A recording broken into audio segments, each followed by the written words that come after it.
Hi, my name is Maddie Smith, and this is my audience. 5 people. Okay, so has anybody ever had wine before? Yes. Okay, everybody. Not everybody is a fan of just wine. So when I turned 21, I figured out a way to make wine even tastier. This is a sangria recipe that I learned, and it's pretty easy. There are variations of it. You can make it in a lot of different ways, but this is just the best that works for me. So if you're like me and when you have guests over, you like to provide them with a cold, tasty beverage, then this will be very beneficial for you. Okay, so first what you need to do is pick out your favorite fruits. I'm going to do apples and kiwis because those work best for me. So I just cut up the apples and I just cut them into little chunks. And then I have the kiwi and I just cut them into slices and I just put them in the bottom of the bowl. Some people like to use oranges, pears, bananas even, any kind of fruit that you like that would make it tastier for you. And then next you're going to put the wine in. I use Reggae Red because it is my favorite wine. You can use sweet wine or dry wine. You can use white wine. I think personally the red is the best. I've never seen too many white wine sangrias. So you just pour it into the bowl. And you can use 2 bottles of wine if you're having a lot of guests. You just have to double the recipe.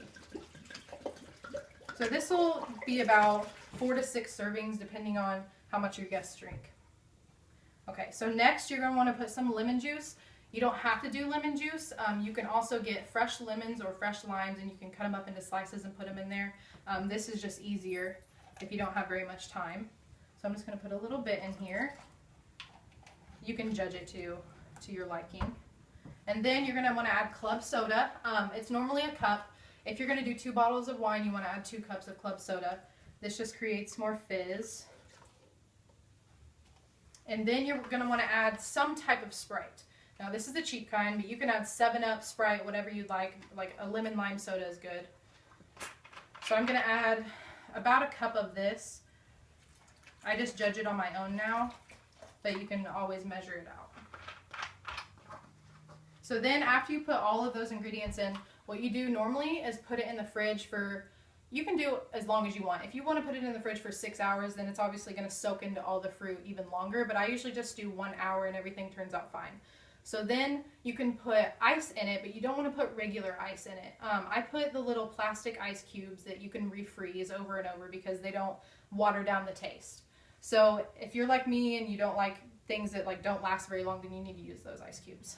So then for serving, you're going to need a ladle. And sometimes if you don't have a ladle, you can just use a little cup thing. And then I'm going to put it in my wine glass. And I like to personally get the fruit in there so that it's just you can munch on it as it's in the sangria.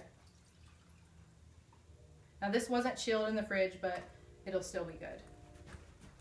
So you can also do variations of this where you can freeze it.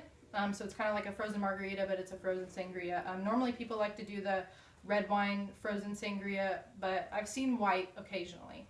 They'll have normally just the regular sangrias at restaurants and things. They won't have the frozen, but still this is a really good recipe and it's a little different, but this is how I like to do it because it's easier.